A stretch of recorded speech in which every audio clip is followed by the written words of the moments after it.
Kaya mo bang magmahal at ipaglaban ang isang taong minsan ang hinusgahang hindi katanggap-tanggap ng lipunan?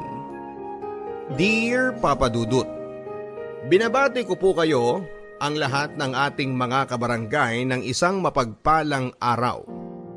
Isa po ako sa mga libu-libong loyal listeners ninyo. At sa totoo lang po ay matagal ko ng balak na magpadala ng aking kwento. Pero palagi pa rin po akong pinangungunahan ng pangamba na baka may makakilala po sa akin na kamag-anak o kakilala. Kaya naman po ang request ko po sana ay itago ninyo ang aking tunay na pangalan. Gayon din ang mga tauhan sa aking kwento. Ako po si Angel, 25 years old at nakatira sa Pasay City. Ako po ang panganay sa 4 na magkakapatid. At maaga pa lamang ay dumidiskarte na po ako para makatulong sa aking mga magulang dahil may kahirapan po ang aming buhay. Ang tatay ko po ay isang jeepney driver samantalang ang nanay ko naman po ay namamasukan bilang isang janitress sa isang kumpanya. Pangarap po ng mga magulang ko na makapagtapos po kaming lahat at gumanda ang aming buhay.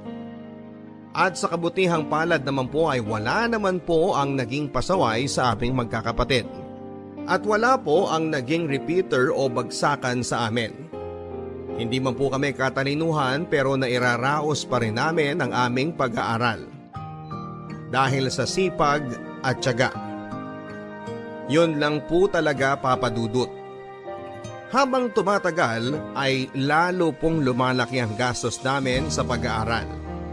Lalo na noong college na po ako. At tumungtong na rin sa high school ang aking mga kapatid. At sa kasamaang palad ay tinamaan din po ang baga ng aming tatay mga 5 years ago. At naging mahina po ang resistensya niya dahil sa araw-araw na pamamasada at paglanghap ng usok sa kalsada. At kahit po gusto ko na nga po siyang tumigil sa pamamasada ng mga panahon na yon, ang sabi niya hanggat hindi pa daw niya kami nakikita na maayos na ang buhay, ay hindi rin daw po siya mapapagod na magtrabaho.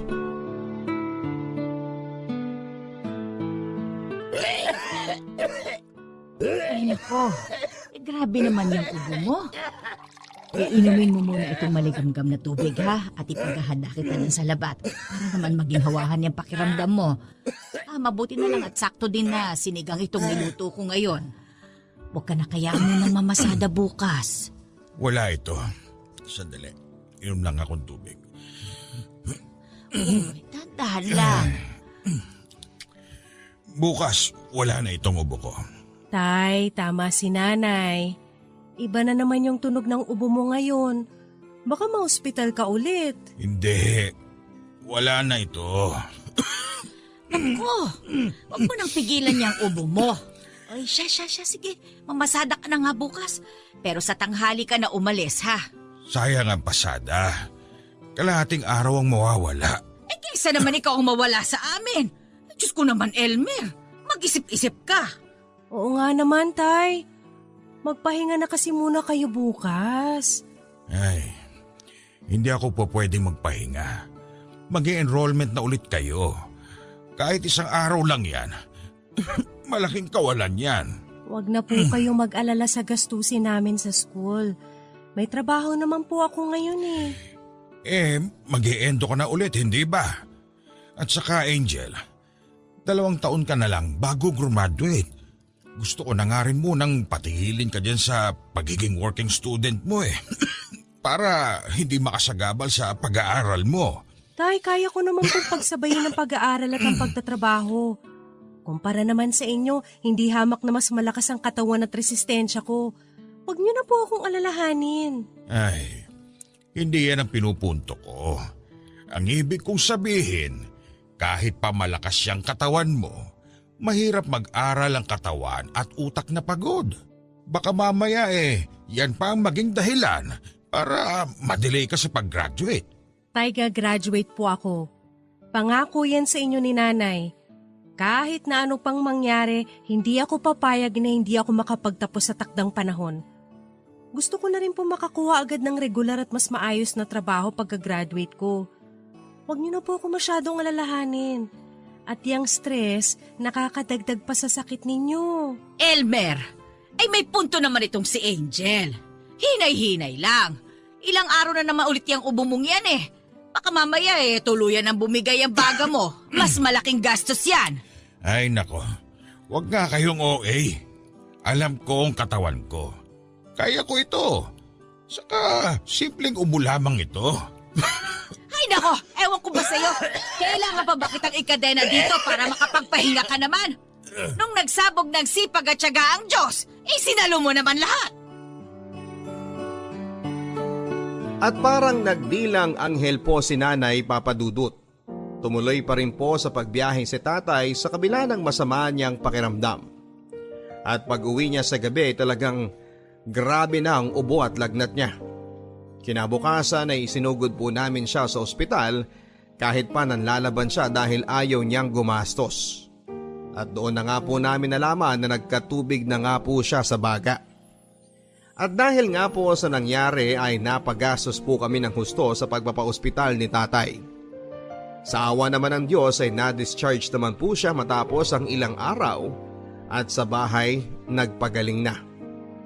Pero bago po namin siya nailabas ay kinakailangan naming mangutang sa mga kamag-anak at kaibigan dahil hindi naman pumayag ang ospital na mailabas siya hanggat hindi namin nababayaran ang lahat ng aming bills sa kanila.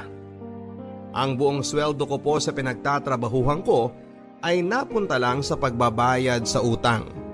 At bukod pa dyan ay tuloy-tuloy pa rin ang gamutan ni tatay. Kaya tuloy-tuloy din ang mga gastos namin.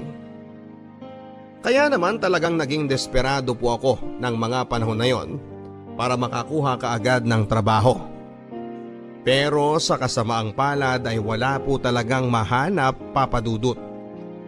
Papalapit na po ng papalapit ang enrollment ko at ng mga kapatid ko.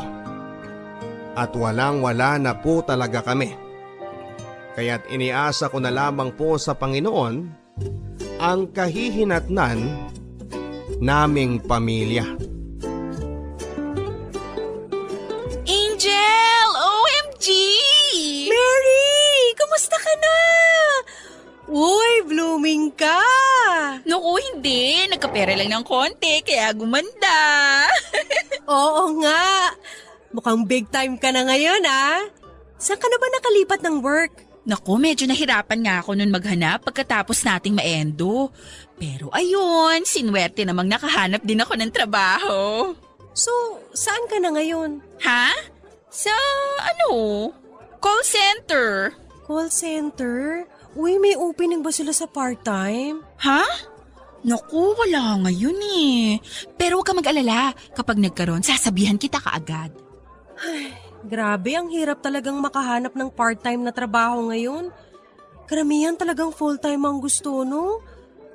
Gusto ko na ngang patusin yung iba eh, pero night shift naman. Paano pa ako makakatulog niyan kung may pasok ako sa umaga? Naku, alam mo, ang gawin mo, magtrabaho ka na lang kaya ng isang buong taon. Tumigil ka muna sa pag-aaral, tapos mag-ipon ka muna. Hindi pwede. Nangako ko kina nanay at tatay na gagraduate ako on time. Pangako ko rin yun sa sarili ko. Pangit din kasi tignan sa resume kung lalampas ako sa 4 na taon. Baka isipin agad, bumagsak ako. Ay, naiiyak na nga ako, Mary eh. Sobrang lapit na ng enrollment tapos kulang na kulang pa rin yung pang tuition ko. Gusto mo ba, pahiramin muna kita? Naku, wag na! At saka, di ganun din. Kailangan ko rin humanap ng ipambabayad sa'yo. Pinatagal ko lang yung problema. Ang kailangan ko talaga ngayon, trabaho. At yung siguradong trabaho na sana. Yung hindi matatapos kada ilang buwan. Tapos hindi ko na naman alam kung saan ako kukuha ng pera.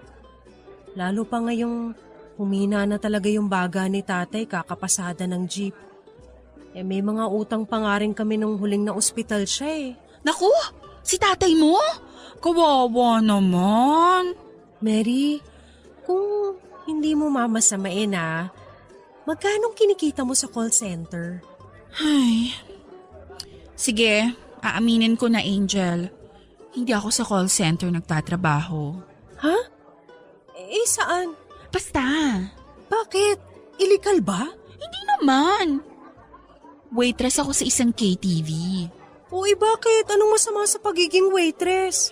Hindi ako yung basta-bastang waitress, ha? Ha? Ibig mong sabihin, nagko-call girl ka? Hindi kagaya ng iniisip mo at ng marami dyan. May kliyente kami sa KTV na naghahanap ng mga katibol. Usap-usap lang kami, ganun. Tapos kada oras ang bayad sa amin. Kaya malaki ang kitaan. Malalaki pa kadalasan mag-tip. So, ganun lang. Usap-usap lang. Walang, Wala! Well, depende sa'yo yun kung papayag ka sa kliyente mo kapag nag-alok. Tapos kapag naging bastos na yung kliyente, may bouncer naman kami. So usap-usap lang talaga. Oo! Gusto mo bang itry? Parang hindi ko kaya. Okay, sige. Naiintindihan naman kita. Pero kung magbagong isip mo, tawagan mo lang ako, ha? O kahit kung gusto mo lang ding umutang, huwag ka mahiyang magsabi sa akin, okay? Sige. Salamat, Mary, Papa Dudut, nagulat po ako noon sa confession sa akin na yon ni Mary. Nakatrabaho ko po si Mary sa isang maliit na grocery, kay darang ko po siya at kapareho ko siyang working student. Masiyahin at palaban na babae si Mary, Papa Dudut. Tulad ko, working student din siya at ang nakababatang kapatid niya po ay special child. Iniwan din po sila ng kanyang ama noong mga bata pa sila. Kaya ang nagtaguyod sa kanilang tatlong magkakapatid ay ang nanay niya. Kaya kung tutuusin ay mas malaki nga rin po talaga ang gastos ni Mary sa pang-araw-araw dahil sa sitwasyon nilang pamilya. Kaya nga rin po ako nagulat nang sumunod na magkita kami ay talagang mukhang yumaman na siya. At doon po ako napaisip kung magkano po kaya nga talaga ang kinikita niya sa KTV para umasenso ng ganon kabilis. Samantala ay patuloy lang po ako na naghahanap ng trabaho, Papa Dudut. Ni hindi ko naisip na magka-interes ako sa ganong klase ng trabaho. Kahit na po kasi sinabi pa ni Mary na inosente lang naman ang ginagawa nila ng mga kliyente niya. At pinapaniwalaan ko naman po siya. Batay sa pagkakakilala ko sa kanya ay hindi pa rin mali sa isipan ko ang masamang tingin ng lipunan sa mga KTV girls.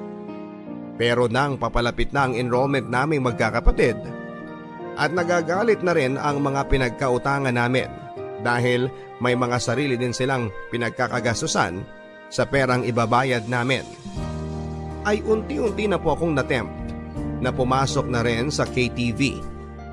At hindi nagtagal ay pumayag na rin po ako. Muli kong kinontak si Mary at sinabi na interesado akong subukan ang ginagawa niyang trabaho. Medyo high class po ang KTV na pinagtatrabahuhan ni Mary, Papa Dudut. Ang suot po nila ay formal, mga nakagown na akala mo ay a-attend ng debut. Karamihan ng mga kliyente ng KTV ay mga foreigner. At nang nag-obserba po ako isang gabi ay nakita ko pong kwentuhan nga lang naman ang nangyayari sa mga kliyente at sa ibang mga KTV girls. Kung meron mang kakaibang nangyayari, mga simpleng landian lang. Doon ko rin nalaman kay Mary na yung iba sa kanila ay nai-love na nga rin sa mga kliyente nila at naging boyfriend o asawa na. At isa na nga si Mary doon na nagkaroon ng boyfriend na gwapo at batang Koreano. Nang makita ko po ang klase ng trabaho na ginagawa nila, ay doon ko na nga po nakumbinsi ang sarili ko na talagang sumabak sa pagke-KTV. Naisip ko na sakto lang din naman po ang pasok doon dahil hanggang 3:00 lang ng madaling araw bukas ang KTV. At pwede pa ako makatulog ng ilang oras bago ang klase ko. Huling 2 taon ko na rin po sa college noon kaya hindi na kasing bigat ng dati ang load na kailangan kong pasukan. Kaya 2 araw bago magsimula ang unang araw ng klase namin ay nagsimula na rin po ako sa pagki-KTV. Inilihim ko ng matindi ang bagay na yon sa aking pamilya. Ang sinasabi ko po sa kanila ay waitress lamang ako sa isang sosyal na restaurant. At dahil malayo din po ang KTV sa bahay namin at sa eskwelahang pinapasukan ko ay naging komportable din po ako na wala akong makakasalamuha na kakilala ko. Ang sabi ko sa sarili ko, 1 taon lang ako dito at pagtungtong ko ng huling taon sa kolehiyo ay may sapat na akong pera para makapag-focus sa pag-aaral.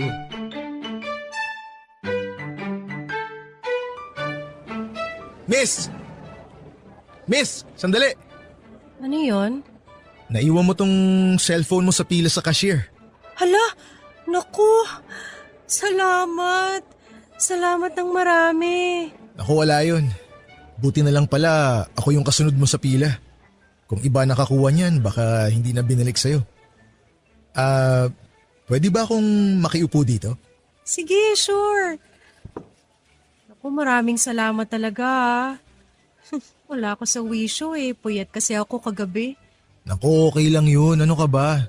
Nangyayari naman sa atin lahat yan. Ako nga pala si Jeremy. Ako naman si Angel. Nice to meet you, Angel. Magka-course tayo, di ba? Nakikita kita dati sa org, pero parang hindi ka na active. Oo.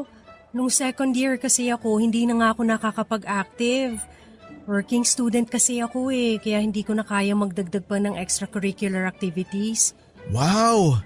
Ang galing mo naman. Buti na babalanse mo. Medyo mahirap. Pero kakayanin para sa ekonomiya. Actually, ako dapat magtatrabaho din ng part-time. Pero hindi ko na tinuloy. Ayos lang. May scholarship din naman ng varsity. Ay, oo nga pala. Kaya pala medyo familiar ka. Kasi nasa basketball team ka nga pala. Oo nga, pero palagi namang bangko. Sa totoo lang, alam mo, gusto ko nga rin mas maging active dito sa school Gusto ko mag-audition sana sa theater group. Kaso, alam ko naman eventually aalis din ako kasi hindi kakayanin ng schedule ko. Saan ka ba nag-work ngayon? Ha? Sa restaurant. Nag-waitress ako pagkatapos ng klase. Ganun? Saan bang restaurant yan para makakain naman ako dun minsan?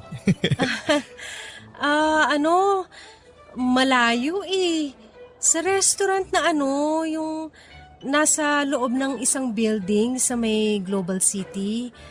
Para talaga yun sa mga empleyado ng mga kumpanya sa building. Talaga? Ang layo pala, no? Sayang naman. Pero buti hindi ka na haggard sa pagkukommute mo tapos may pasok ka pa. Medyo hassle nga Kasi umaabot ako sa rush hour kaya halos 2 oras ang biyahe. Pagdating ko doon, hulas na ako. Ikaw? Nahuhulas? Parang hindi naman. Sigurado ako na maganda ka pa rin kahit sa tingin mo haggard ka na. Naku, basketbolero ka talaga. 1 oras pa lang tayo nag-uusap. Nambobola ka na. At dahil nga sa hindi sinasadyang pagkakataong yon, ay naging magkaibigan kami ni Jeremy Papadudut. Magkabatch po kami pero sa ibang section po siya. Naging instant din po ang pagiging magaan ng loob ko sa kanya. Mabait po si Jeremy, masiyahin, masipag, hindi man po siya ganon kagwapo. May dating po siya. Lalo pat miyembro siya ng basketball team. Kaya hindi nga po nagtagal ay parang nagka-crush na nga po ako sa kanya. At ramdam ko din po na may crush din siya sa akin. Hindi nagtagal ay parang naging mag-MU na kami. Lalo pat pareho naman kaming single. Palagi po kaming magka-text at malimit na magkasabay na rin po sa paglalunch. Wala din po kasi akong halos na barkada sa school kasi nga po eskwelahan, trabaho at bahay lang ako. Lalo na noong first year pa lamang kung kailan ang mga estudyante ay bumubuo pa lamang ng kani-kanilang mga grupo.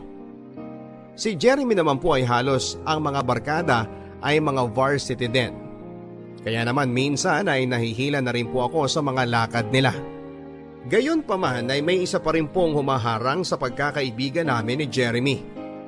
At eto na nga po ang aking pagpapakatotoo at ang aking lihim na trabaho sa KTV. Natatakot po kasi ako na magbago ang tingin niya sa akin, lalo pat masama ang tingin ng lipunan sa mga kagaya namin.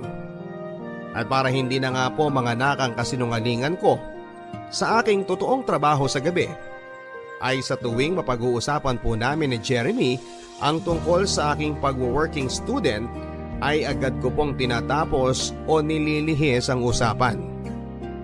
Pero hindi po nagtagal, ay mas naging mahirap na po sa akin ang magtago nito.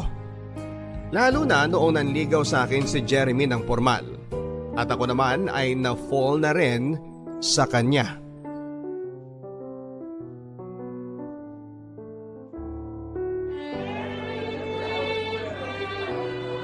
Hoy, dalawa tayo magbabayad dito ha. Hindi ako papayag na ililibre mo na naman ako. Ang mahal-mahal sa restaurant na to. Uy, ano ka ba? Ako ang sasagot dito. Ako nagyaya eh. Hindi nga sabi eh. Split tayo dito ha. At saka ang dami kong in-order. Okay lang yan. Sus, birthday ko naman eh. Birthday?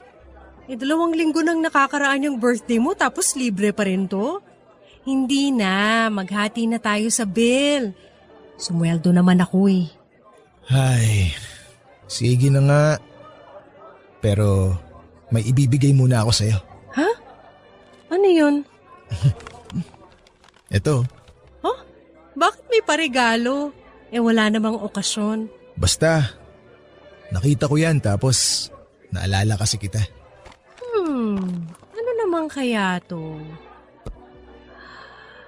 Uy, ang ganda naman itong bracelet. Nakita ko yan sa mall tapos naalala kita. Alam kong matutuwa ka dyan kasi di ba nga mahilig ka sa stars? Jeremy, mukhang mamahalin to ah. Okay lang. Mahal din naman kita eh. Hindi ko matatanggap to, I'm sorry. Angel, please.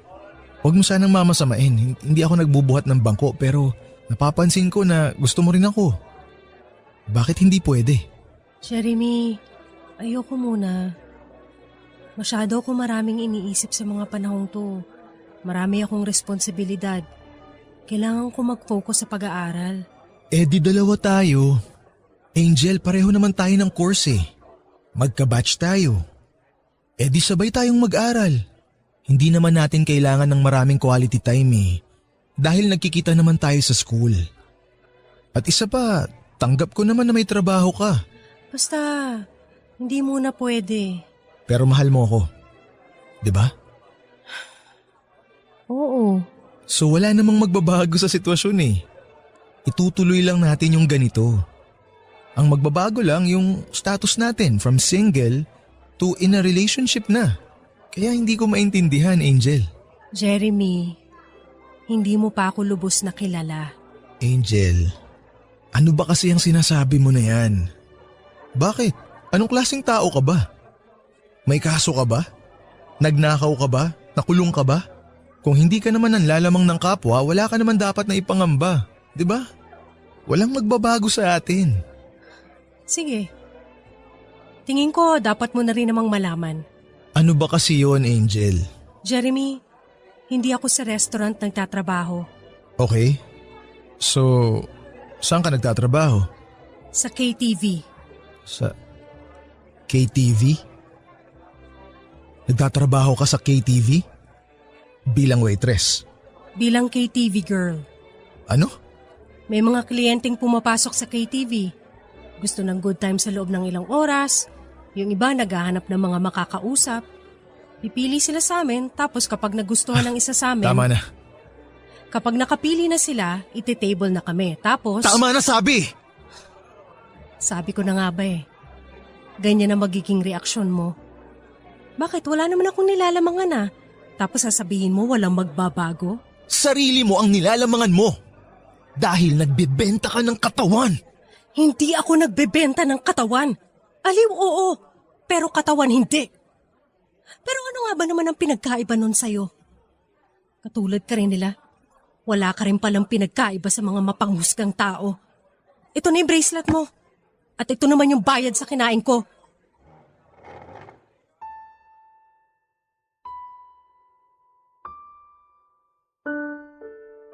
Aaminin ko sa inyo, Papa Dudut, kahit na may pag-aalinlangan ako na magtapat kay Jeremy tungkol sa aking totoong trabaho sa gabi, ay may bahagi sa akin na umaasang maiintindihan niya ako. Nakakaiba siya sa lahat ng mga tao na nakilala ko. At tatanggapin niya kung sino ako nang walang panghuhusga. Pero hindi pala. Nagkamali pala ako. Hindi po siya naging interesadong marinig kung ano man ang paliwanag ko. Ang kinapitan lamang niya ay nung sinabi kong KTV girl ako at ang mga dati pa niyang maling akala tungkol sa ganong klase ng trabaho. At sigurado po ako na matapos kong sabihin kay Jeremy na KTV girl ako, ang tingin niya sa akin ay napakarumi ko na. Matapos ng insidente yon ay umiwas na po ako kay Jeremy, Papa Dudut. Pero matapos ang isang linggo ay sumubok po ulit si Jeremy na kumontak sa akin at mag-sorry. Pero ako na po ang umiwas. At nung minsang nagkausap kami ng matino, ang sabi niya sa akin ay mahal niya ako at tanggap na rin niya kung ano man ang trabaho ko. Pero hindi ko na po siya pinagbigyan ng pagkakataon. Ang sabi ko sa kanya, ang isang normal na katulad niya at ang katulad ko ay malabong magkaroon ng isang maayos at tahimik na relasyon. Nagpatuloy po sa pagsuyo sa akin si Jeremy ng ilang linggo matapos ng insidenteng yon, Papa Dudut. At kahit na maraming beses ko na pong pinanlalabanan ang sarili ko, nasagutin siya at makipagrelasyon sa kanya. Naisip kong ang nangyari sa amin ay patikim ng mga posible naming pagdaanan sa future. Sigurado ako na dahil sa trabaho ko, ang isang malaking kailangan niyang panlabanan ni Jeremy ay ang selos at paranoia na magiging loyal ako sa kanya. Kahit na kung sino-sino pang lalaki ang nakaka-table ko gabi-gabi. At bukod pa dyan ay magiging bahagi na ng pagkatao ko ang trabaho kong yon sa KTV. At alam kong balang araw ay lalabas din ang bagay na yon sa ibang tao, tulad ng sa mga magulang niya. At kung dumating ang araw na yon, ay hindi po ako sigurado kung kaya pa rin akong ipaglaban ni Jeremy. Nang tumagal ay nagsawa na rin po si Jeremy sa kakahabol sa akin. At ilang linggo matapos yon ay napansin kong palagi na po siyang may kasamang ibang babae. Si Tin, kaklase niya, maganda at fashionista. At doon ko po nalaman na mahal ko nga po talaga si Jeremy, Papa Dudut. Dahil sobrang naging masakit po sa akin ang makita siya na may kasamang iba.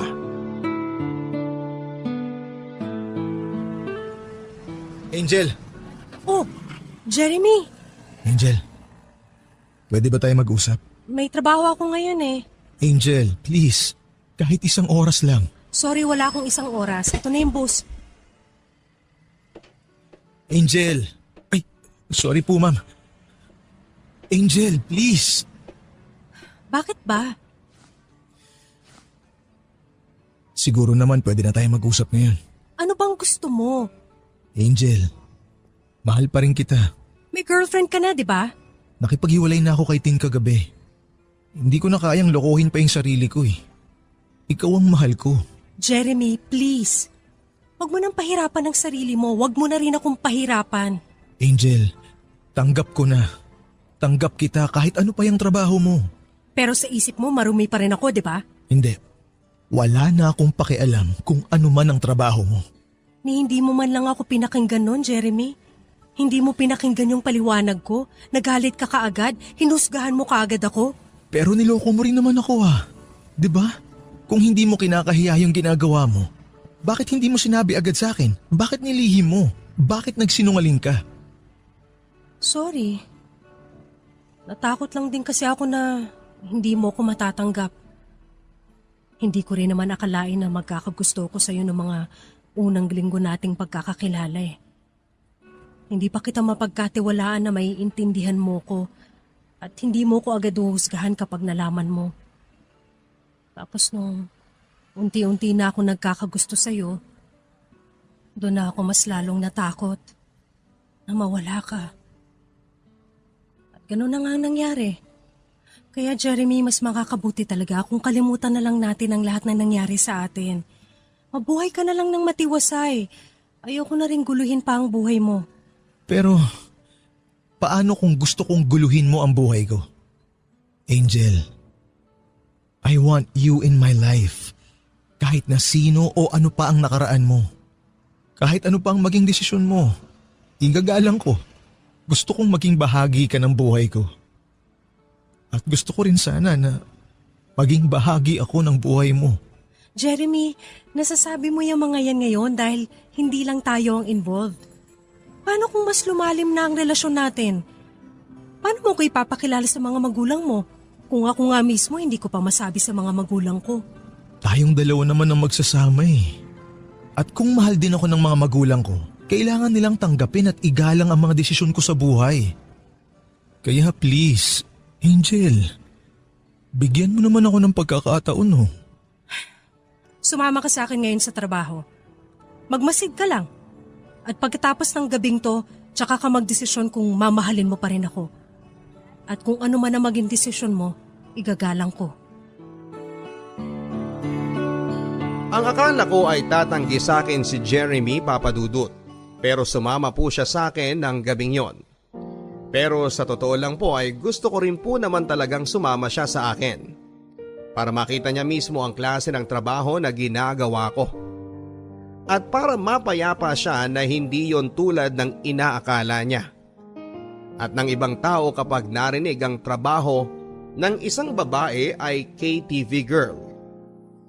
Nang gabing yon ay naging medyo distracted po ako sa trabaho, Papadudut. Alam ko po kasi na nanonood sa akin si Jeremy. Maya't maya ay sinusubukan ko po siyang sulyapan para makita kung ano ang reaksyon niya. May mga pagkakataon din kasi na ang kliyente kong hapon ng gabing yon ay inaakbayan ako. Pero nahirapan po akong makita ang reaksyon ni Jeremy dahil medyo madilim ang lugar. Pero matapos po ang ilang oras ay napansin ko po na umalis din siya. At doon na po ako talagang nalungkot at halos maiyak. Dahil alam kong hindi kaya ni Jeremy ang makita na ako ay nakikipagkwentuhan at inaakbayan ng ibang lalaki. Kahit na trabaho lang.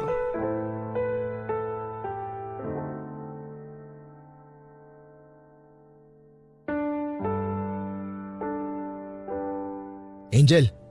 Jeremy, akala ko umalis ka na. Oh, umiiyak ka ba? Teka, sandali, may nangyari ba sa loob? Hindi. Wala nangyaring masama sa akin. Akala ko kasi umalis ka na. Tahan na. Hindi ako umalis. Nadya ako talaga na maghintay sa'yo dito sa labas. Para hindi na rin ako makagulo sa isip mo. Tuwing napapatingin ka sa akin, napapansin ko nawawala ka sa wisyo eh. Kaya lumabas na lang muna ako sandali. Oh, mukhang bukas pa naman tong coffee shop. Dito muna tayo. Halika, maupo tayo rito. Ano? Kumusta? Hindi mo kaya? Ay. Sa totoo lang, hindi ko kaya, Angel. Naiintindihan ko.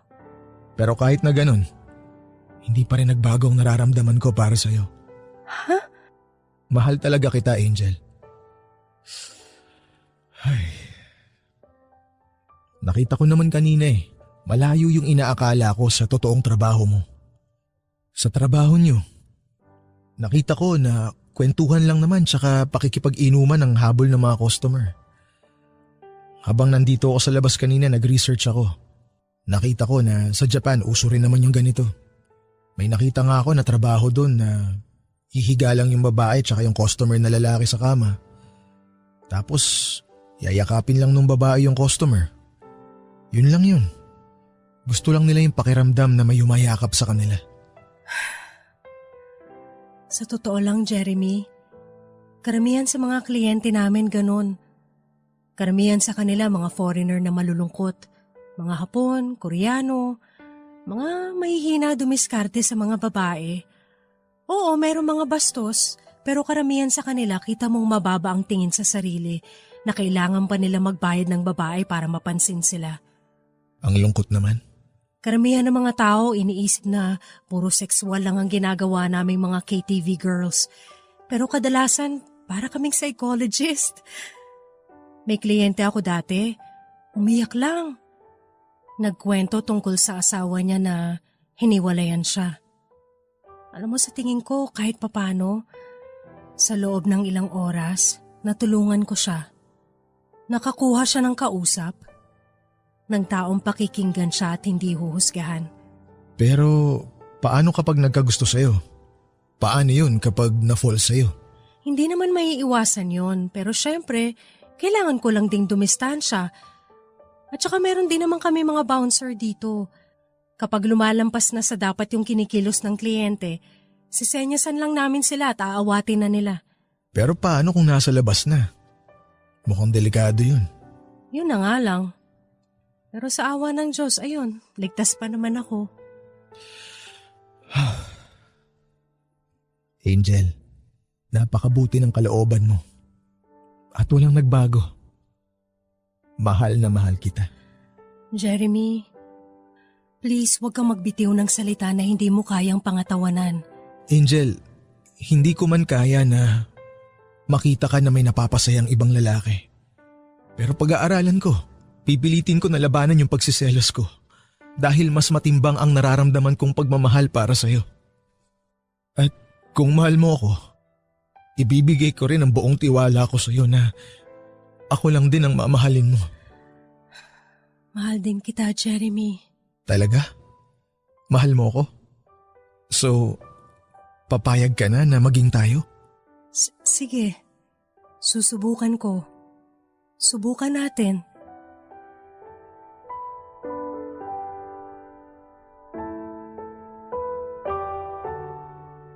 At nakipagrelasyon na nga po ako kay Jeremy Papadudut.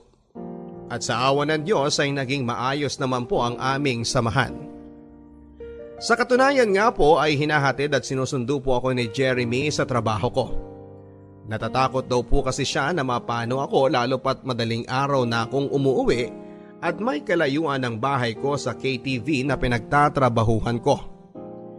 Natatakot din daw po siya na baka may magkagusto sa aking kliyente at maging stalker ko. Bagay na nangyayari na nga rin po sa akin, eventually nang may isang Hapon na magkagusto sa akin. At sa labas ay doon ako pinipilit na makipag-date sa kanya.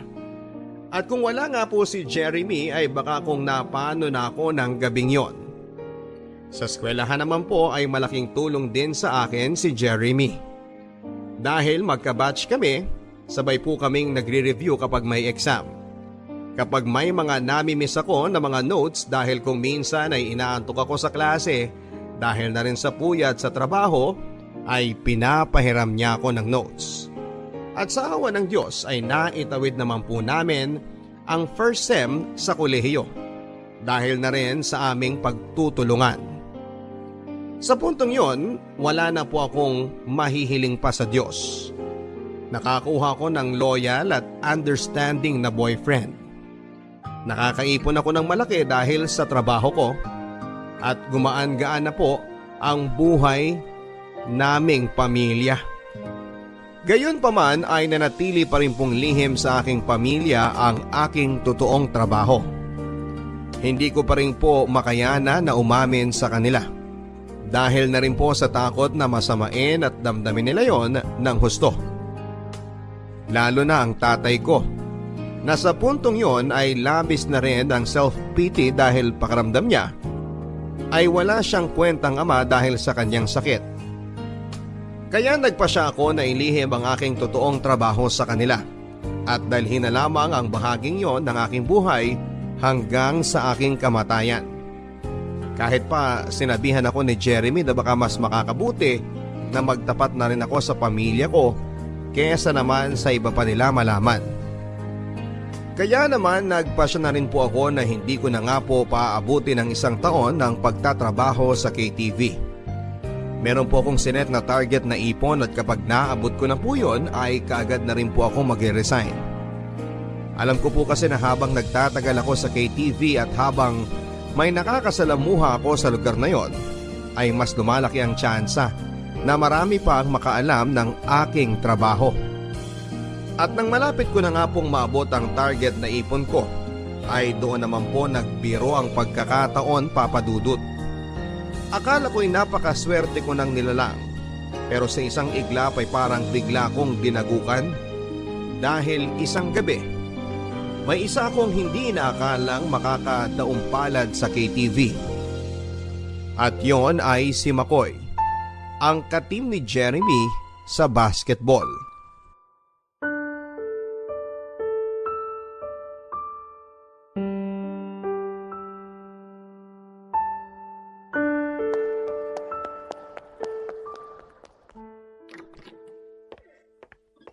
Oh, bakit? Anong problema?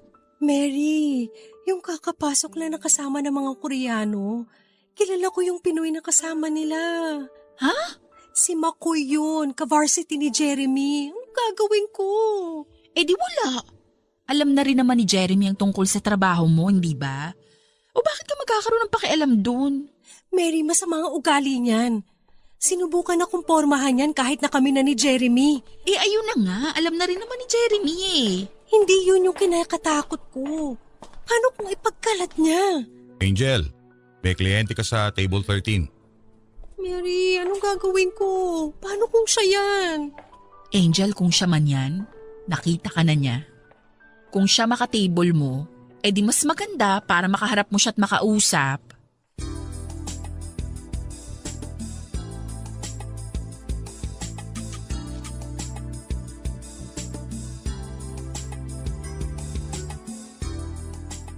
Makoy? Hi, Rose. Dali. Dito ka sa tabi ko.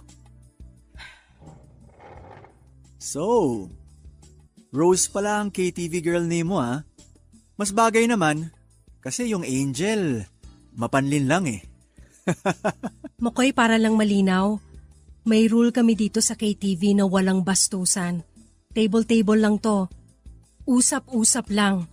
Kaya huwag ka magbalak ng kung ano dahil isang senyas ko lang sa bouncer at ilalabas ka nila dito. Oh, easy. Sungit mo naman. Bakit? Nag-uusap lang naman tayo ah. Wala naman akong ginagawang masama sa'yo. Hindi pa nga kita nahahawakan eh. Kung gusto mo nang mababastos sa gabing to, huwag ako. Humanap ka ng iba. Uy, ngayon lang ata ako nakakita ng prosti na mataas ang pride ah. Hindi ako prosti. Oh, sige, oo na. Eh ano bang tamang tawag sa trabaho nyo? Escort? Ka-table? GRO? Alam ba ni Jeremy to? Oo. We, di nga. Eh di kung gusto mong malaman, itanong mo sa kanya bukas. Uy, atapang na tao talaga. So, ibig mong sabihin, pumayag siya na juwain ka niya kahit na alam niyang gabi-gabi, iba-iba ring lalaki ang kasama mo? Wow! Totoo palang true love. Hindi ako pumapatol sa mga lalaki na kung sino-sino kagaya ng iniisip mo. Pero pumapatol ako ng suntukan sa mga bastos na kagaya mo. Sige nga. Sapakin mo nga ako ngayon. Pwede ba uminom na lang tayo? Di, dali na. Sapakin mo ako. Alam mo kaya kita nagustuhan dati? Alam ko kasing palaban kang babae eh. Yun pala, sa ibang bagay ka lumalaban. Tumigil ka na, Makoy. Dali na. Oh, eto, pisngin ko oh. Sapakin mo na ako. Akin na yung kamay mo. Bitiwan mo ko. Dali na. Ang dami mo pang arte. Bitiwan mo ko. Kuya Leo!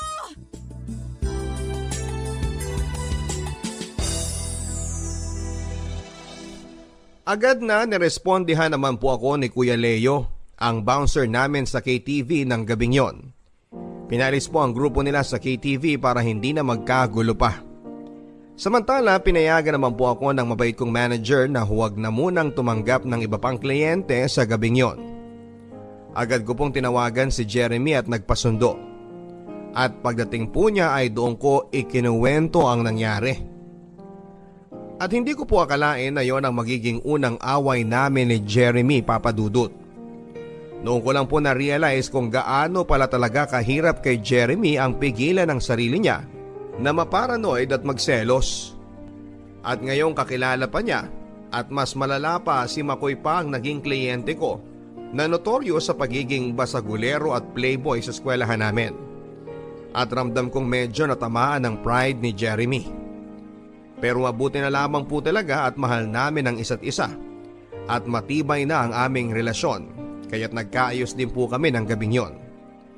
Inihanda na lang po namin ang aming mga sarili sa kung anuman ang gagawin ni Makoy kinabukasan sa eskwelahan.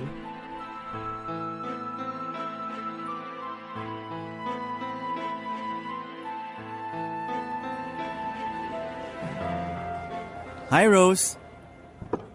Mag-isa ka ata pwede ba kitang makatable? Umalis ka na, parating na si Jeremy. Oh, so hindi ka pa niya hinihiwalayan? At bakit naman niya ako hihiwalayan? So hindi mo pa nakwento sa kanya yung nangyari sa atin kagabi? Sinabi ko na sa'yo, alam na ni Jeremy ang tungkol sa trabaho ko, kaya tumigil ka na. Hindi yun. Yung tungkol sa nangyari sa atin na natikman na kita. Ano? Anong pinagsasasabi mo dyan? Basta ako, ang naalala ko nangyari sa atin kagabi, naghalikan tayo sa KTV. At pagkatapos nun nag-check-in na tayo sa katabing motel. Tanga ka rin talaga, no? Alam ni Jeremy ang totoong nangyari. Sinundo niya ako agad doon. Kakilala niya si Kuya Leo, kakilala niya ang mga katrabaho ko. Kahit ano pang kasinungalingan mo, walang kwenta. Wala naman akong pakialam sa iisipin nyo ni Jeremy Yung mga kabatch natin, yung mga nakakakilala sa inyo, yun ang pwede kong pagkwentuhan ng totoo. Hayop ka talaga? Kaya kung ako sa'yo... Makoy, umalis ka na. Oh, Jeremy! Bakit mo naman ako pinapaalis? Nakikipagkwentuhan lang naman ako dito kay Rose. Kay Angel. Kung ayaw mo ng gulo, umalis ka na. Ayoko naman talaga ng gulo, dude Kagabi nga, ewan ko. Ang saya-saya ng kwentuhan namin itong girlfriend mo dun sa KTV. Tapos bigla na lang akong nilapitan ng bouncer at pinaalis. Pero alam mo, ngayon alam ko na kung bakit ka nagkagusto dito kay Angel. Ang bango pala nito sa malapitan. Sinungaling ka talagang hayop ka? Totoo naman Langya. Kailangan lang pala bayaran ka para lumambot ka Sana nun pa sinabi mo. Tol, huling pakiusap ko na sa'yo to. Umalis ka na. Teka. Alam ko na. O ito, 1,000. Pwede ko bang makatable tong jowa mo ngayon? Bastos ka talagang hayop ka Uy, pre, tama na yan, uy! Pre, ano ba yan? Tama na! Di ba sinabi ko na tumigil ka na? Ha? Tigilan mo na kami! Dahil kung hindi, mas malala pa dyan ang aabutin mo! Pre, tama na yan! Wow, ha?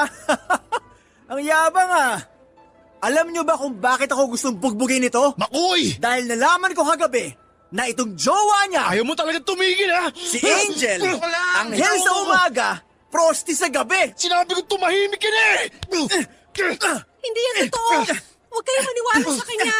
Sinisiraan niya lang ako. Pare-pareho po kaming napatawag sa disciplinary office pagkatapos ng malaking skandalong yon sa kantin, Papa Dudut. Nagbanta po si Makoy na idedemanda si Jeremy dahil sa ginawang pananapak nito sa kanya. Pero binantaan ko din po siya, nakakasuhan ko rin siya ng paninirang puri. At dahil nga sa banta ng demandahan at nakaambang na malaking gulo, ay sinubukan na lang din po kaming pag-aregluhin ng mga opisyal sa eskwelahan namin. At bago po kami maghiwa-hiwalay ay pumayag na rin po kami. Pero kahit na nagpa-areglo po kami nila Makoy ay hindi pa rin po namin naiwasan ang kumalat ng chismis na bayarang babae ako sa buong campus. At dahil hindi naman po pwedeng magpa-press release doon o kung anuman ay hindi ko na rin po nadepensahan ang sarili ko. na may kaibahan po ang pagiging prostitute sa trabaho namin sa KTV. Kaya ang ginawa ko na lamang po ay pinabayaan ko na lang. Pinabayaan ko na lamang na mamatay ang issue. Ang naisip ko, total ay 1 taon na lang din naman po ako sa eskwelahang yon, konting tiis na lang. At dahil sa mga nangyaring skandalo ay nagkaroon na rin po ako ng lakas ng loob na umamin sa pamilya ko tungkol sa trabaho ko. Total, matapos ng skandalo kay Makoy, hindi nagtagal ay umalis na rin po ako sa KTV. Nang mga panahon na yon ang naisip ko, kung magsasabi man po ako sa pamilya ko, tapos na ang phase na yon, nagawa ko na. At naging bahagi na lang yon ng aking nakaraan na wala na silang ibang pwedeng magawa kundi ang tanggapin na lamang. At sa awa naman ng Diyos, napaliwanagan ko rin naman po sila at naintindihan din po nila ako. Kahit na noong una ay talagang dinamdam po ito ng mga magulang ko, lalong-lalo na si tatay. Nakagraduate po ako ng college kagaya ng pinangako ko sa mga magulang ko. At sa ngayon ay nagtatrabaho na po ako sa isang international company bilang isang IT specialist. Kami pa rin po ni Jeremy Papadudut. At sa katunayan nga ay binabalak na naming magpakasal sa 1 taon. Hopefully kapag natapos na rin po ang pandemya. Sa puntong ito ay masasabi ko pong nakalaya na rin po ako sa aking nakaraan. Sa ngayon ay handa na ako kung sakasakaling malaman man ng ibang tao o kahit ng mga kaopisina ko ang tungkol sa pagiging KTV girl ko noon. Wala na akong pakialam sa iisipin nila. Ang mahalaga ay tanggap ako ni Jeremy at ng aking pamilya. At higit sa lahat dahil alam kong hindi naman naging kabawasan sa aking pagkatao ang phase na yon ng aking buhay. At naging stepping stone pa yon para ako'y magtapos at makamit kung anuman ang mga bagay na tinatamasa ko sa ngayon. O Papadudut na sanay nang gumawa ng kasamaan sa kapwa. Dahil alam nilang halos lahat ng bagay ay nadadaan na sa pera ngayon. Dear Papadudut, ako po ay isa sa inyong mga solid kabarangay at araw-araw na nakikinig sa inyong programa. Ang kwentong ibabahagi ko po sa inyo ay may pagkamaselan at masasabi kong isang traumatic experience sa buhay ko. Kaya't pahintulutan niyo po ako sana na itago ko ang totoong pangalan ng mga tao dito sa aking kwento. Ako rin po ay itago niyo na lamang din po sa pangalang Lilibet. Nangyari po ang karanasan kong ito mga 2 years ago. Noong ako po ay nag-intern sa isang opisina. Huling taong ko na po yon sa kolehiyo. At bahagi po ng aming requirement ay ang mag-OJT sa isang kumpanya na mapipili namin. Ako naman po ay sinuwerte na matanggap sa isang kumpanya na nakabase sa Makati. Scholar po ako at hindi naman po kami ganong kayaman. Kaya't bata pa lamang po ako ay pinangarap ko na ang makapagtapos with honors. Para matanggap ako sa isang magandang kumpanya sa Makati. Para po kasing ibang mundo ang Makati sa akin, Papadudut.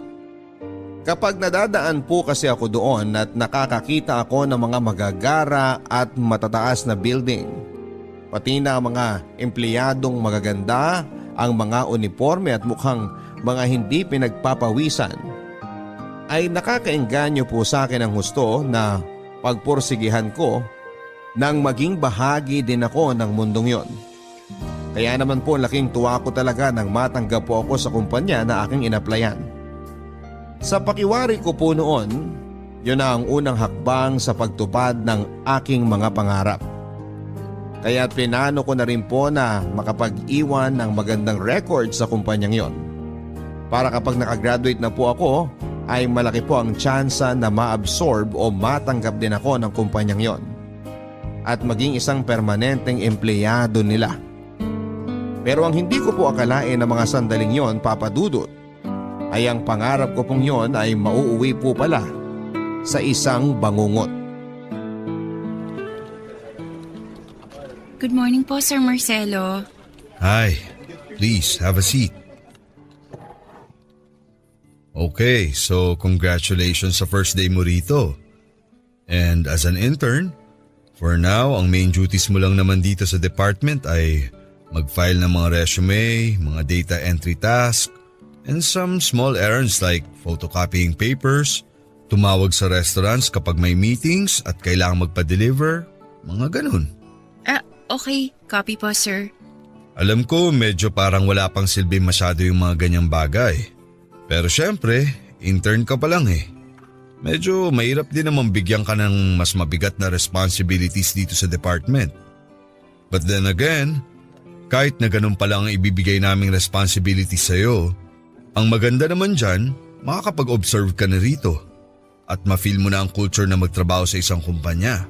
Okay lang naman po sa akin yun, sir. Based kasi dito sa resume mo, mukhang achiever ka sa school nyo. So baka mabore ka sa mga ipapagawa namin sa'yo dito. Okay lang po talaga yun, sir. Alam ko naman po lahat ng bagay kailangan munang magsimula sa maliit. Tapos kapag pinagbuti mo yon, tuloy-tuloy na rin po ang pag-angat mo sa corporate ladder. Good, good. I like you already.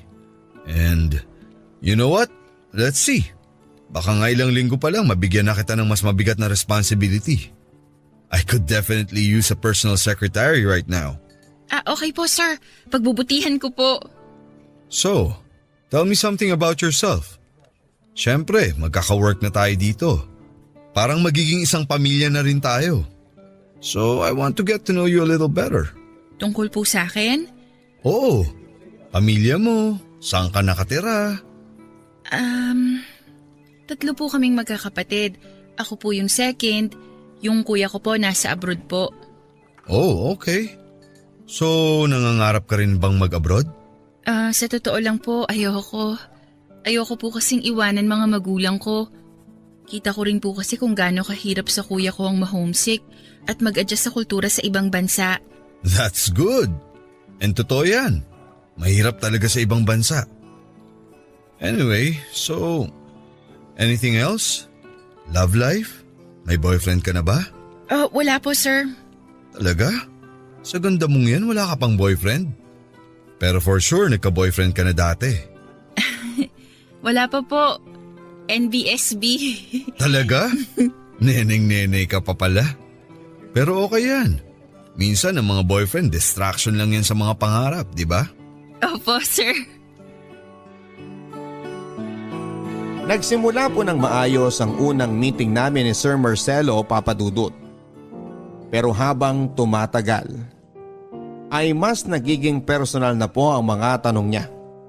Siguro po sa halos 1 oras na magkausap kami sa opisina niya, ay 15 minutes lang po kaming nag-usap tungkol sa trabaho. At pagkatapos po noon ay nauwi na po sa kwentuhan. At habang tumatagal, ay mas hindi na po ako nagiging komportable sa mga tanong at sa mga hirit niya. Kung tutuusin ay wala naman pong lantaran na mahalay na tanong si Sir Marcelo noon. Pero nagtataka po ako na halos buong buhay ko ay parang in-interrogate na niya. Kung saan ako nakatira, saan ako lumaki, ano ang mga hobbies ko, mga pastime, kung umibig na raw ba ako. Parang nang tumatagal po ay nawawala na po ang pagiging professional niya sa pakikipag-usap. At parang gusto niyang iparamdam sa akin na magka-level lang kami. Bagay na hindi ko po alam kung tama po ba. Lalo pat may moments na pakiramdam ko po ay medyo may mga malalanding tanong na si Sir. Pero kahit na ganoon po ang nangyari ay sinubukan ko na lamang pong ipagkibit balikat ang mga naramdaman ko noon. At naisip ko pa nga po na baka masyado lang akong feelingera.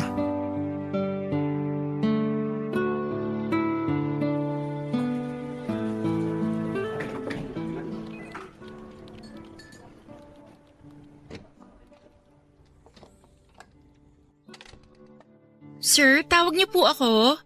Oo. Pakikuha nga yung stack ng folder sa cabinet. Okay po. Saan ko po ilalagay, sir? Dito sa table. May papagawa ko sa'yo dyan. Okay po. May files ako dyan na ipapa-photocopy, pero hindi lahat. Okay po. Teka nga, puntahan na lang kita dyan para maipakita ko. Okay po. Yan. Dito ako sa likod mo para mapakita ko sa'yo. Patingin nga muna nito. Ang bango mo naman, Lilibeth.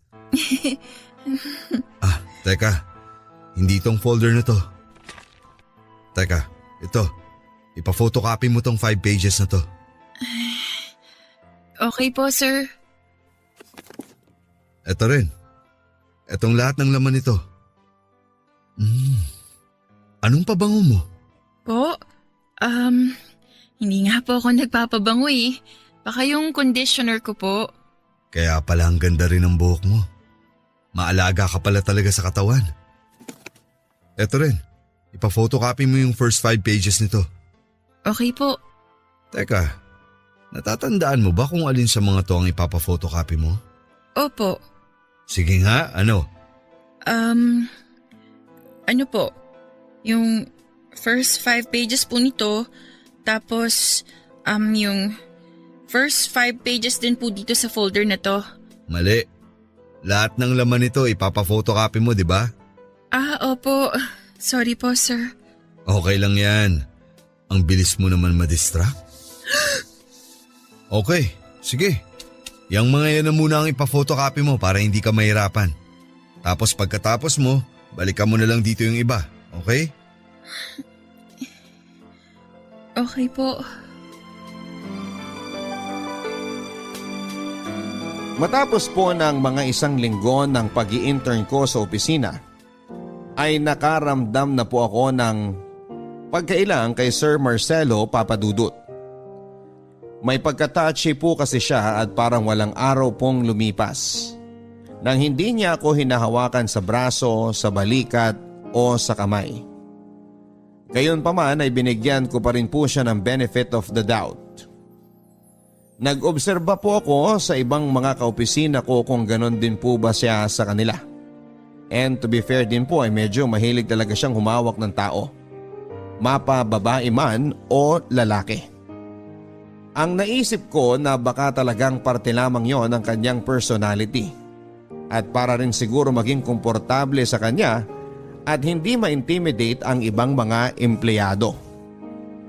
Makarisma din po kasi si Sir Marcelo sa mga tao. Siguro nga po ay kaya siya na-promote ay dahil magaling din siyang makisama. Bukod pa po dyan ay kahit na malapit na po siyang mag-50 ay may itsura din po kasi si Sir Marcelo para sa kanyang edad. Kaya nang tumagal ay napansin ko nga rin na parang crush pa po siya ng mga ibang babaeng empleyado sa opisina. Lalo na noong mga may edad na rin at matatagal nang nagtatrabaho doon. Hindi po siya kasing gwapo ng mga artista.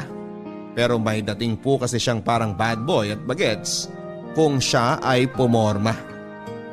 Matapos po ang 2.5 linggo ay na-promote na po ako ni Sir Marcelo sa trabaho.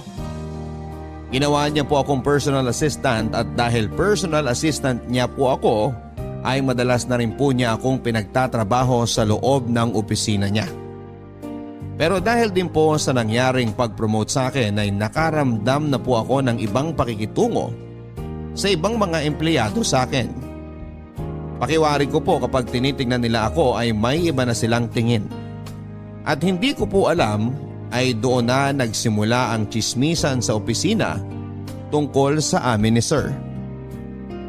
Dahil puro salamin po ang kwarto ni Sir ay kitang-kita po sa labas ang lahat ng nangyayari sa loob. Kaya rin po siguro ay mas naging kapansin-pansin na halos doon na po ako nag-oopisina sa mismong kwarto ni Sir Marcelo. Gayunpaman ay medyo nakaramdam din po ako ng kaunting pasasalamat na puro salamin ang kwarto ni Sir, kaya kita rin po ang mga nangyayari sa loob ng opisina niya. Nang mga panahon po kasing yon ay nagsisimula na talaga akong mailang kay Sir Marcelo Papadudut. Ramdam ko pong may kakaiba siyang kinikilos tungo sa akin. Pero dahil wala naman siyang lantarang sinasabi, ay sinusuway ko rin po ang aking sarili na maging asyomera. At minsan pa nga ay kine-question ko ang sarili ko na baka ako ang may mali siya.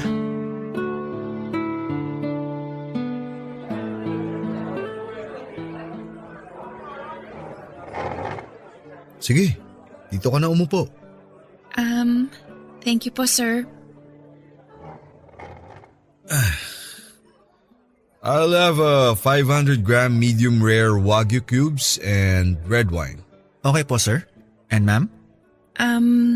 May salad na lang siguro. Try mo yung Caesar salad nila. Masarap. Sige po, sir. Yun na lang po. Okay, thank you.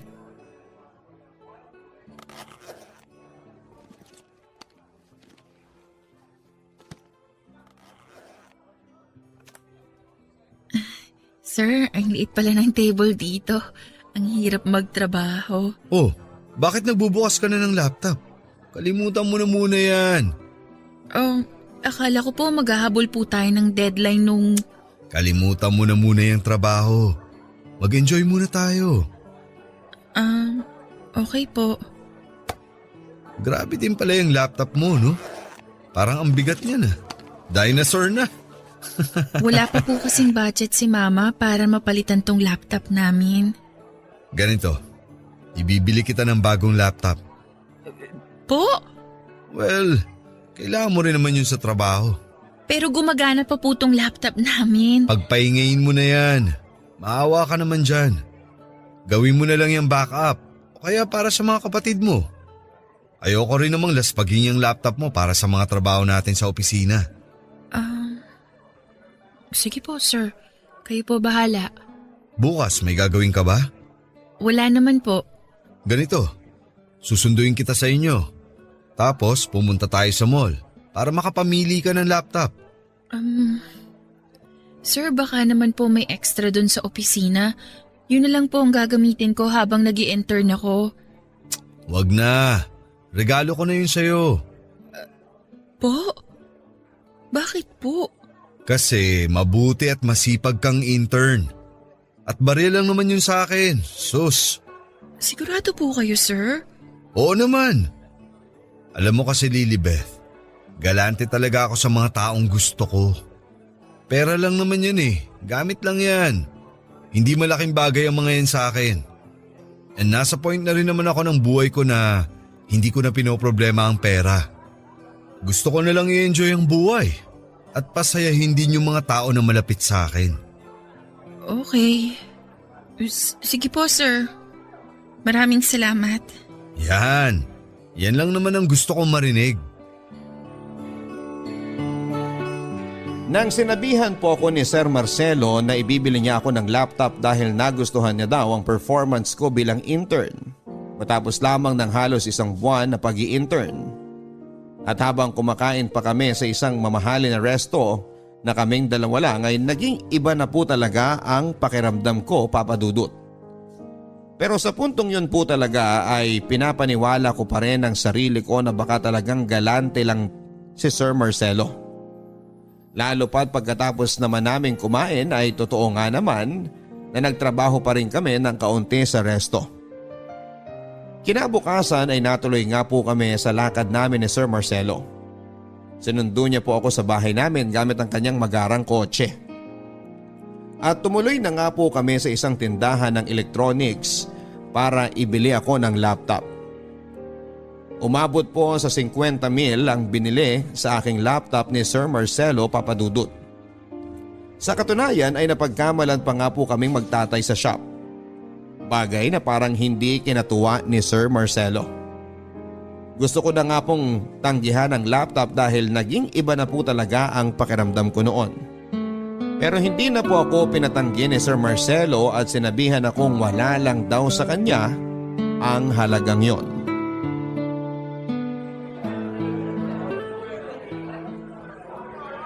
Oh, bakit tahimik ka ata? Sir, masyado po kasi talagang mahal at magara yung laptop na binili niyo sa akin. Ano ka ba? Sinabi ko na nga wag mo nang isipin yun eh. Bigay ko na yun sa'yo. Sir. Ano yun? Sir, ano po eh. Sir, ganyan po pa talaga kayo kagalante? I mean, 1 buwan pa lang po ako nag-i-intern sa opisina. Baka po kasi may masabi yung iba. Bakit mo naman iisipin ang sasabihin ng iba? Eh di wag mong sabihin na binigay ko yun sa'yo. Sir, kahit naman po hindi ko sabihin, feeling ko mag-iisip at mag-iisip pa rin po sila. Mag-iisip na ano? Na ano po? Na paborito kita? Na may gusto ako sa'yo? Ay, hindi naman po. Eh kung sabihin kong oo, Po? sige, dediretsahin na kita. Maganda ka. I like you. Pero wag mong isipin na nililigawan kita o gusto kong makipagrelasyon sa'yo. Talagang gusto ko lang na magbigay ng mga magagarang bagay sa mga magagandang babae.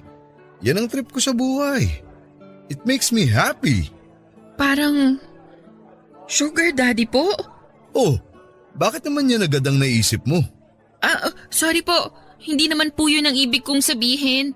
Talagang galante lang ako sa mga magagandang girls. Unless gusto mong maging sugar daddy mo talaga ako. Po? Naku sir, hindi po. Matagal na rin naman akong hiwalay sa asawa. Sabihin mo lang, game ako. Naku sir, hindi po. Huwag ka nang mahiya, Lilibeth. Sir, hindi po talaga, hindi. Hindi ko po ma-imagine ang sarili ko na ganyan. Hindi po ako ganong klaseng babae. Sorry po. It's okay. Huwag ka nang masyadong ma-stress doon. Sir, isusoli ko na lang po yung laptop. Ano ka ba?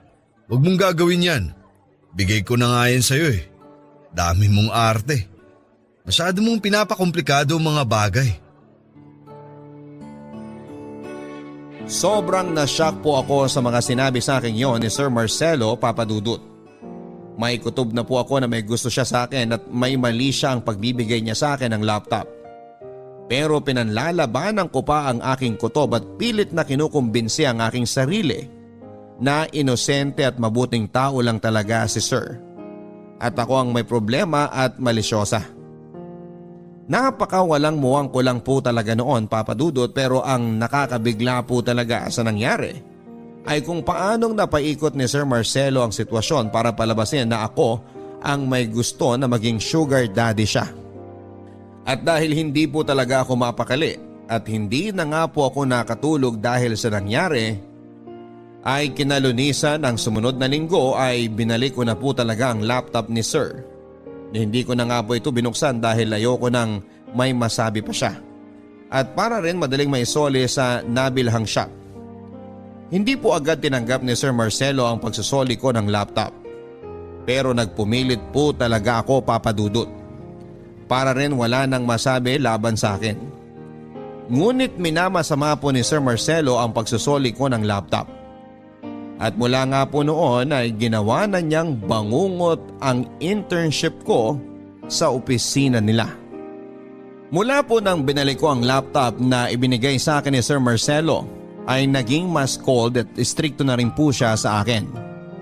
At dahil malimit na doon pa rin ako sa loob ng opisina niya, nagtatrabaho ay naging sobrang awkward po at napakahirap ng kumilos. Pakiramdam ko po ay bantay sarado ako sa bawat segundo at talagang tinatambakan niya po ako ng trabaho.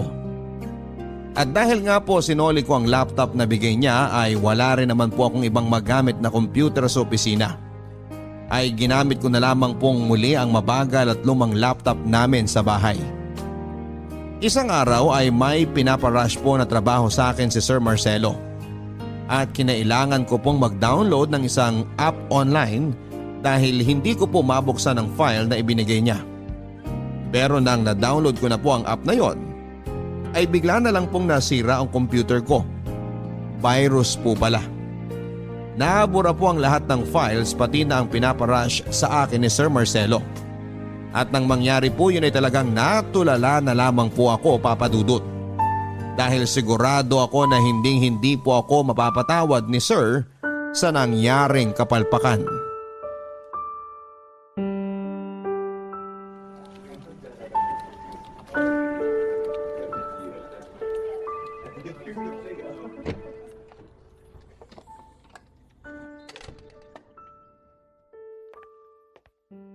Sir? Yes, ano yun? Hihingi ka na naman ng extension para sa deadline mo. Hindi po. Good, dahil kailangan ko na yung full report. Sir, yun nga po eh. May problema po. Ano? Sir, yung laptop ko po kasi Nasira. Nabura po lahat ng files. Ano? Sir, pasensya na po, sir. May backup po ba kayo ng mga files na yun? Mag-OT na lang po ako. Hindi po ako uuwi hanggat hindi ko po natatapos yung report. Wala akong backup files ng mga yon. Sir, sorry po, sir. Ay, you really are turning out to be such a disappointment, Lilibeth. Ang ganda-ganda ng performance mo nung nag-start ka dito sa opisina. Ngayon, kabaligtaran ang nangyari. Unti-unti kang nagiging tamad at ang dami mong dahilan. Ilalagay mo pa ang department ko sa alanganin. Sir, sorry po. I'm sorry. Kailangan kong i-report to sa school mo. Sir, please, sir. Bigyan niyo pa po ako ng isa pang chance. Isa pang chance? Paano ka makakabawi sa ginawa mong to? At 1 linggo na lang ang natitira sa internship mo dito. Hindi ka na makakabawi. Ibabagsak kita. Sir, please. Parang awa niyo na. Huwag niyo akong ibagsak. Mawawala po yung scholarship ko, sir. Napaka-arte mo kasing babae ka eh. Binigyan na kita ng laptop, isinoli mo pa sa akin. Masyado ka kasing nagmamalaki sa akin. O ayan ang nangyari. Wala naman sana tayo sa sitwasyong to kung yung laptop na isinoli mo sana ang ginagamit mo. Ano ngayon to? Magmumukha akong tanga dahil hindi ko maipapasa yung report on time? At since wala akong backup nun, kakailanganin kong humingi ulit ng copy. Di ba? Ang laki mong perwisyo. Sir, I'm so sorry. Pasensya na po talaga. Sir, kahit ano po gagawin ko. Mag-OT po ako dito. Kung anong kailangan ipagawa dito sa opisina gagawin ko. Huwag niyo lang po akong ibagsak, sir. Ay, sige. Bibigyan kita ng pagkakataon. Sumama ka sa akin sa Sabado.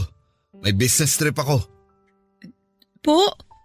Yung sa Tagaytay po? Oo, bakit? At ano na namang mukha yan? Kung ano-ano na naman ang tumatakbo sa isip mong kaartehan. Hindi po, sir.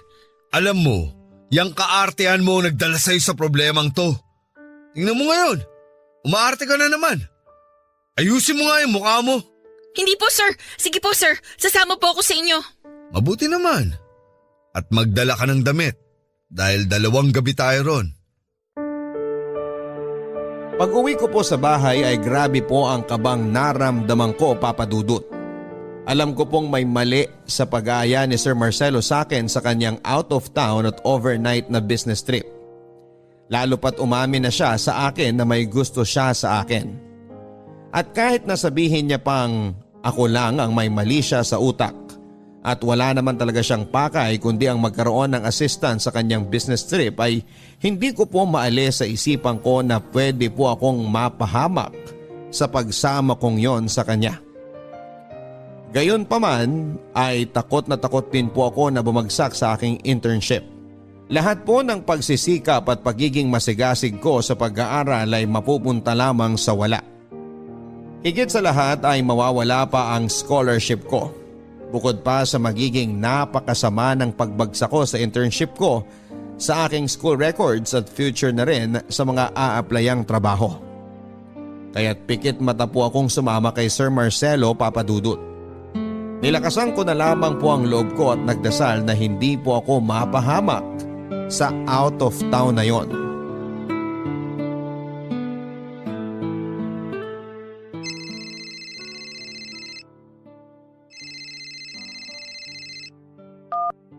Hello, sir? Lilibeth, pumunta ka dito sa kwarto ko. Po? Bakit po, sir? Mag-briefing lang muna tayo sandali. Sige po. Okay po. Diyos ko, protektahan niyo po ako.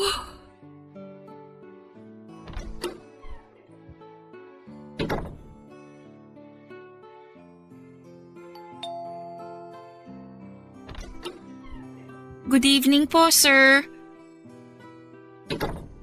Sige, maupo ka muna dyan.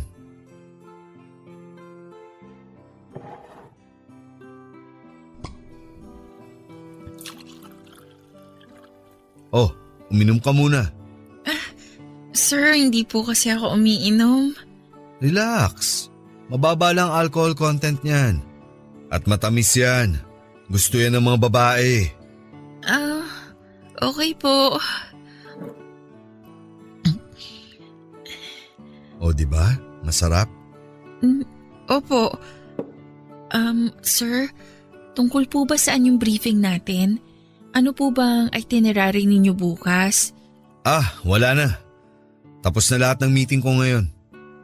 Ganun po ba? So, uuwi na po tayo bukas?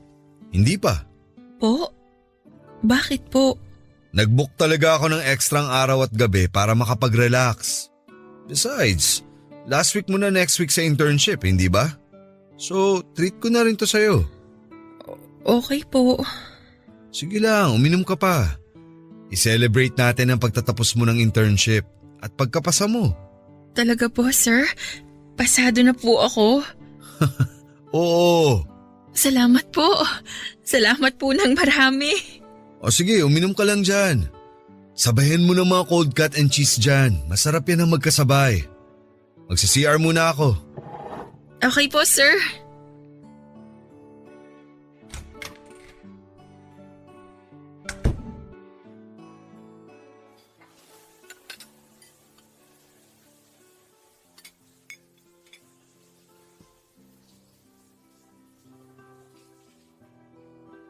Lilibeth! Lilibeth! Ano po yan, sir? Pakikuha nga yung tuwalya dyan sa may cabinet. Paabot sa akin, nakalimutan kong ipasok. Sige po.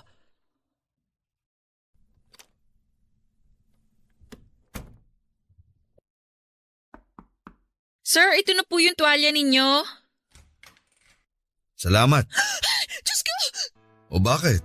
Ngayon ka lang ba nakakita ng hubad na lalaki? Iabot mo sa akin ang tuwalya. Ito po. Sir! Huwag po, sir! Ang dami mo talagang arte. Kaya gustong gusto kita eh. Huwag po, biniwan niyo ako! Dami mong arte! Halika nga rito. Sasama-sama ka sa akin dito tapos ngayon mag-iinarte ka? Tumigil ka ng kakaarte! Alam ko namang gusto mo rin eh. Ha? Ayoko sabi eh!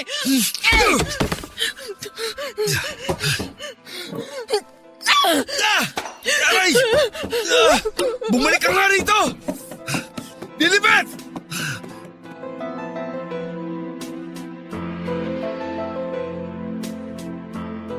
Kumaripas po ako ng takbo, Papa Dudut. Dumiretso po ako sa kwarto ko sa hotel at takot na takot ako at hindi ko malaman kung ano ang gagawin. Gusto ko na po sanang umalis agad-agad ng gabing yon, pero na-paralyze po ako sa takot dahil kung ano-ano na po ang tumakbo sa utak ko. Paano kung abangan ako ni Sir sa labas? Paano kung umalis ako pero mapahamak naman ako sa biyahe pa uwi? Nasa Tagaytay po kami at hindi ko po alam kung paano ako makakabalik ng Maynila sa oras na yon. Gusto ko rin pong tawagan ang nanay ko pero ayaw ko rin naman po siyang mag-alala. At alam ko rin naman po na wala rin siyang magagawa dahil malayo siya at wala din naman kaming sasakyan. Kaya tinawagan ko na lamang po ang best friend ko at kinuwento sa kanya ang nangyari. Sa kanya na lamang po ako maguluhol at nagsabi ng lahat ng aking mga dinadala. Hindi na rin po ako nakatulog ng gabing yon, Papa Dudut, at talagang naghintay na lamang po ako sa pagsikat ng araw. Hindi na rin po ako dumaan sa lobby kahit pa nag-iwan ako ng ID dahil natakot din po ako na baka sabihan pa si Sir Marcelo dahil siya ang nagpabook ng kwarto ko. Pagkalabas ng hotel ay sinuwerte naman pong nakahanap kagad ako ng tricycle at nagpahatid na agad ako sa bus station. Nagtaka po ang pamilya ko nang bigla na lamang po akong umuwi sa bahay ng araw na yon. Pero hindi ko na rin po muna ikinuwento sa kanila ang mga nangyari. Dahil ako rin po mismo ay na-trauma sa lahat ng mga na-experience ko. Pero laking gulat ko po nang nakatanggap po ako ng tawag mula sa hotel at sinisingil ako sa bayad ng kwarto. Hindi po pala binayaran ni Sir Marcelo ang kwartong inukup ako. At ang malala pa niyan, ay may kamahalan pa ang bayad. Bukod pa dyan ay nalaman ko sa kanila na nag-imbento pala ng kwento si Sir Marcelo at sinabi na pinagtangkaan ko raw ang buhay niya. Dahil dito ay napilitan po akong magkwento sa hotel staff sa nangyaring attempted rape sa akin. Pero dahil masyado na rin pong masalimuot ang nangyari, ay iiwan na lang daw nila sa amin ang sampahan ng kaso. At magko-cooperate na lang daw sila sa investigasyon kung sakaling magkaroon man ng demandahan. Napilitan na rin po akong bayaran ang mamahaling kwarto. At dahil po sa nangyari ay napilitan na rin po akong ikwento ang lahat ng nangyari sa aking pamilya. Inudyukan po nila ako magsampa ng kaso kay Sir Marcelo, pero alam kong kung sakaling gawin ko yon ay magiging salita niya laban sa akin yon. Dahil lahat naman po nang nangyari ay wala naman pong ibang witness at kami lang ang nakakaalam.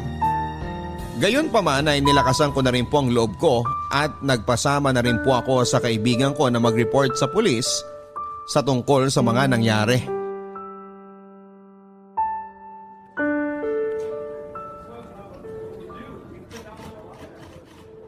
Oh, ano may paglilingkod ko sa iyo, miss?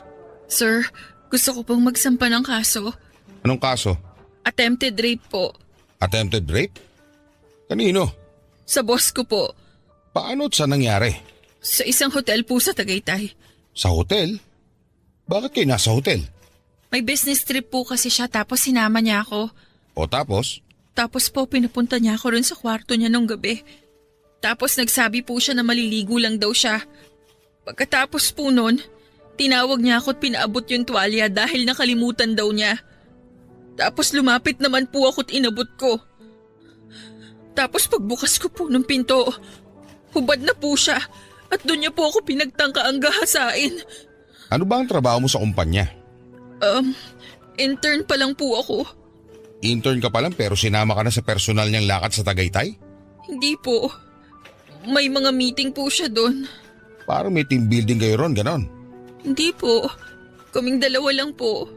So isinama ka niya sa Tagaytay na kayong dalawa lang. Hindi ka ba nagtaka kung bakit kayong dalawa lang ang pupunta doon? Nagtaka po ako. Pero nagtiwala po kasi ako sa kanya na… Na wala siyang masamang balak sa'yo? Opo. Naku, Iha. Napakawalang mukhang mo pala, no? Pero matanong nga kita. Hindi naman sa may gusto kong iparating ha, pero… Wala ba kayong relasyon ng boss mo? Wala po! Alam mo, Iha, ganito kasi yan. Ang dami naming inasikaso dito. Ngayon, yung attempted rape, mabigat na paratang kasi yan at mahirap ding patunayan unless may nakakita. Dahil kung hindi, aabutin kayo ng siyam-siyam at mapapagastos pa sa mga abogado. Ang akin lang, nasa iyo yan kung itutuloy mo ang kaso. Walang problema. Pero gusto lang sana kitang balaan sa mga sakit ng ulo na pwede mangyari. Marami din kasi dito na magsasampa ng attempted rape. O minsan nga rape talaga. Eh yun pala, may relasyon sila nung dinidemanda niya tapos nag-away lang. Wala po kaming relasyon ng boss ko. At yung sinasabi niyo pong ibang kaso na magkarelasyon naman pala. Bakit? Porket po ba magkarelasyon hindi na pwedeng ma-rape ang babae? Kapag nagpamilit na makipagtalik ang lalaki at ayaw ng babae, rape po yun. At lalo po sa kaso namin dahil wala po kaming relasyon ng boss ko. Oh, kalma lang miss. Ako naman nagpapaliwanag lang. Sinasabi ko lang na magiging mahaba at magastos ang proseso na yan. Eh kundangan kasi, bakit sumama-sama ka pa ron? Tapos alam mo naman kayong dalawa lang. Kaya tuloy inabot mo. So ako po pala ang may kasalanan? Eh, hindi naman sa ganon. Tatay din ako miss. At palagi kong sinasabi sa mga anak kong babae na mag-iingat sa mga lalaki. Dahil maraming gago riyan. Ang sa akin lang naman huwag na nilang ilagay ang mga sarili nila sa alanganing sitwasyon. Alam niyo sir, kung napapalaki po ng matino na mga magulang at napaparusahan din po ang mga manyak at mga bastos ng tama para magtanda at matigil ang mga masasamang gawain nila, eh di sana mababawasan na yung sinasabi ninyong alanganing sitwasyon. At hindi na rin sana kayo mag-aalala para sa mga anak ninyong babae. Parang bigla pong lumakas ang loob ko habang kausap ko ang pulis, Papa Dudut. Parang lahat ng naipon kong galit kay Sir Marcelo sa lahat ng nangyari sa akin ay naibuhos ko sa pulis na kumausap sa akin. Hindi ko po talaga matanggap na ako pa ang parang lumalabas na nasisisi sa nangyari sa akin. Pakiramdam ko po ay kulang na lang ay tanungin niya ako kung ano ang suot ko noon at kung inakit ko ba ang boss ko. At sa puntong yon ay naisip ko rin po na malamang ay hindi lang din po ang pulis na yon ang unang tao na makakausap ko na magiging mapanghusga sa akin. At sigurado ako na sa pagsasampa ko ng kaso ay maraming tao akong makakasalamuha na magiging ganon ang baluktot na pananaw. Itinuloy ko po ang pagsasampa ng kaso, Papa Dudut, at dahil sa nangyari ay nakaabot na rin po sa eskwelahan ko ang nangyari sa akin. Sa awa naman ng Diyos, kahit papaano ay tumulong din ang aking eskwelahan at nagrekomenda po ng abogado na pro bono. Pero sa kalagitnaan ng investigasyon ay muli po akong kinontak ni Sir Marcelo.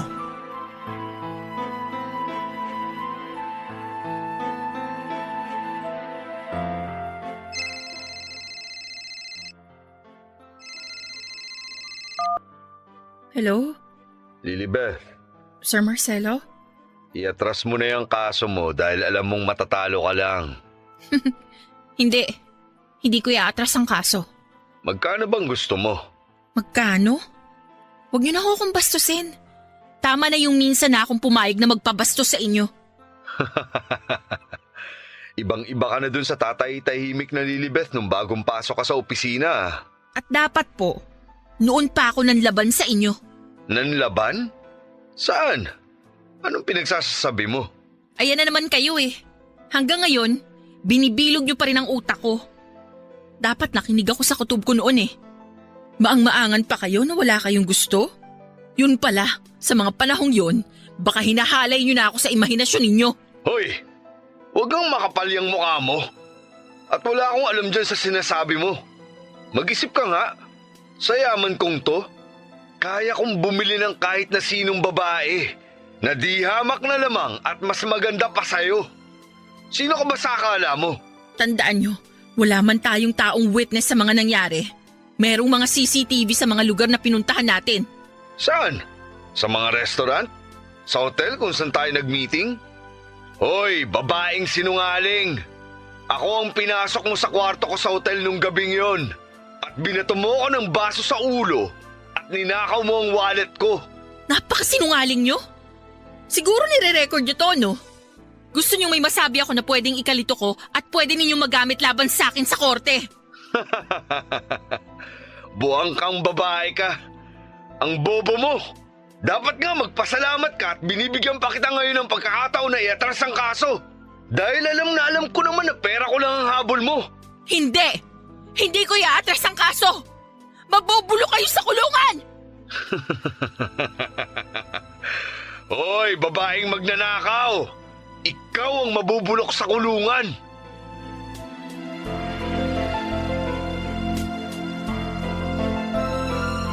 Matapos po akong tawagan ni Sir Marcelo ay nanumbalik pong muli ang takot ko, Papa Dudut. Parang bigla pong naglaho ang lahat ng naipong kong lakas ng loob mula nang nagsampa ko ng kaso sa kanya. Huling beses ko po kasi siyang nakausap ng personal ay noong gabi na pinagtangkaan niya akong halayin. At nang marinig ko pong muli ang boses niya ay parang biglang sumaping muli sa akin ang lahat ng takot at pangamba na naramdaman ko ng gabing yon. At lalo pa pong nadagdagan ng aking takot sa mga lumabas sa bibig niya sa pag-uusap namin yon. Ni hindi man lang po siya nasamid habang sinasabi niya ang mga salitang pawang kasinungalingan lang. Talagang bihasang-bihasa na po siya sa pagsisinungalin, Papa Dudut. At mabilis kong naramdaman kung gaano po kalakas ang kayamanan ng aking binabangga. At hindi nga po malabo na bumaligtad pa ang kaso at ako pa ang makulong sa ibinibintang niya sa akin na robbery. At dumating nga po sa punto na ako na rin po mismo ang sumuko, Papa Dudut. Hindi na po kinaya ng puso ko ang mga akusasyon at pagbabaligtad na mga pangyayari na pinapalabas ni Sir Marcelo at ng kanyang abogado.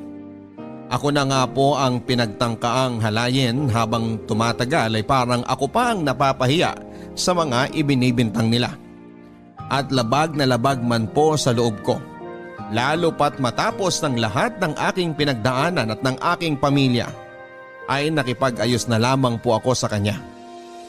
Hindi man po maganda ang kinalabasan ng kwento ko ay nagpapasalamat pa rin po ako sa inyo sa pagkakataong ibinigay ninyo para mailabas ko ang lahat ng aking kinikimkim sa loob ng 2 taon.